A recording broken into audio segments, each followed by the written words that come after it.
So ఇక్కడ పడాలి. కానీ అది స్వామి చెప్పాడు కాబట్టి ఏం చెప్పాడు, ఈయనేం చెప్పలే ఆన్సర్ చెప్పారు. కానీ వాళ్ళ ఆడవాళ్ళు ఉంటారు కదా, వీళ్ళు కొంచెం మామూలుగా సాగదీసేది. స్వామి మాకు అక్కడికి వెళ్తే ఎట్లా స్వామి నేను ఎలా మనుగోలు సాగించాలి అంటే, మీ ఆఫ్లైన్ అమ్ముకొని పోయి అక్కడ పోన్నాడు. అక్కడ స్కూల్ పెట్టమన్నాడు. అక్కడ పోయి స్కూల్ పెట్టడం, కొత్త ప్రదేశంలో పోయి అక్కడ స్కూల్ పెట్టి ఏం జరుగుతుందో ఏమీ తెలియదు అని అనుకుంటే, ఇంకా ఈయన స్వామి చెప్పేటప్పుడు అన్ని అమ్మేశాడు. ప్రాపర్టీస్, ఇల్లు, ఫర్నిచర్, ఎవరికి అన్ని వెళ్ళిపోయినారు. ఉగాండాకు వెళ్ళిపోయినారు. వెళ్ళిపోయి అక్కడ చూస్తే పెద్ద పెద్ద స్కూల్స్ ఉన్నాయి, ఇంటర్నేషనల్ స్కూల్స్ ఉన్నాయన్నమాట. సో ఇక్కడ పోయి స్కూల్ పెడితే ఎవరు జాతర వచ్చి అనేసి చాలా బాధపడ్డారు. చాలా బాధపడి ఒక ప్లేస్ తీసుకుని అక్కడ చిన్నగా ఒక పాఠశాల నిర్మించుకుని అడ్మిషన్స్ ప్రారంభించారు. ఒక్క మెరిట్ స్టూడెంట్ కూడా రాలేదు. రాకపోతే ఏం చేయాలో అర్థం. అప్పుడు ఏమైందంటే ఇంటర్నేషనల్ స్కూల్స్ లో అంతా డిస్కౌంటెడ్ క్యాండిడేట్స్ ఉంటారు. అంటే ఇంట్లో వెళ్ళే రెండు రాకుండా ఉన్న వాళ్ళందరినీ ఎంపిక చేసుకుని వాళ్ళ స్కూల్లో వాళ్ళ అడ్మిషన్ చేస్తున్నారు. చేసుకుంటే అందులో కొంతమంది ఎంపిక చేసుకోలేదు. కానీ ఎందుకంటే డిస్కౌంటెడ్ స్టూడెంట్స్ అని తీసుకొని అక్కడ ఒక స్కూల్ పెట్టి ఎలా ఉంటుంది.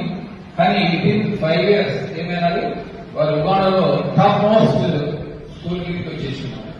అది స్కూల్ ఆఫ్ మెరికల్స్ అని దానికి పేరు వచ్చింది. అంటే స్వామి చెప్పాడు, స్వామి చెప్పిన తర్వాత చేశామంటే దానికి ఇంకా మనకు వెనక్కు తిరిగి చూడమంటూ ఉండదు. ఆ దృఢమైన విశ్వాసం అనేది ఉండాలి. ఉంటే అప్పుడు మనం ఏదైనా సాధించవచ్చు. కాబట్టి త్యాగం చేసి వెళ్ళిపోవాలి అంతే. కస్తూరి చక్కగా ప్రిన్సిపల్ గా వర్క్ చేసేవాడు కదా, ఆనందమైన జీవితం అట్లా కొనసాగించవచ్చు.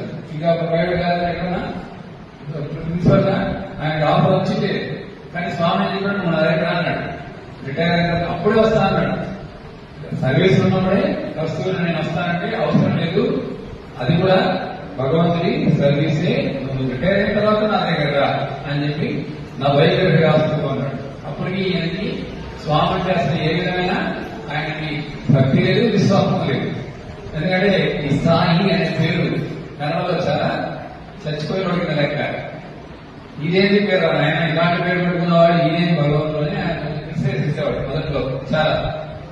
కానీ స్వామి రా అన్నాడు, రమ్మని చెప్పి నా దగ్గర రమ్మన్నాడు. ఆయన వెనకని చెప్పాడు కదా, వాళ్ళ అమ్మాయికి వెళ్ళి స్వామికి ఇచ్చాడు. వాళ్ళ ఓనర్ కొడుకుని వాళ్ళు వివాహ సంబంధం అడిగితే వీళ్ళు పూర్ అని చెప్పి ఆయన రిజెక్ట్ చేశాడు. రిజెక్ట్ చేసి బాధపడ్డాడు. బాధపడితే స్వామి వాళ్ళ తాత కల్లోకి వచ్చి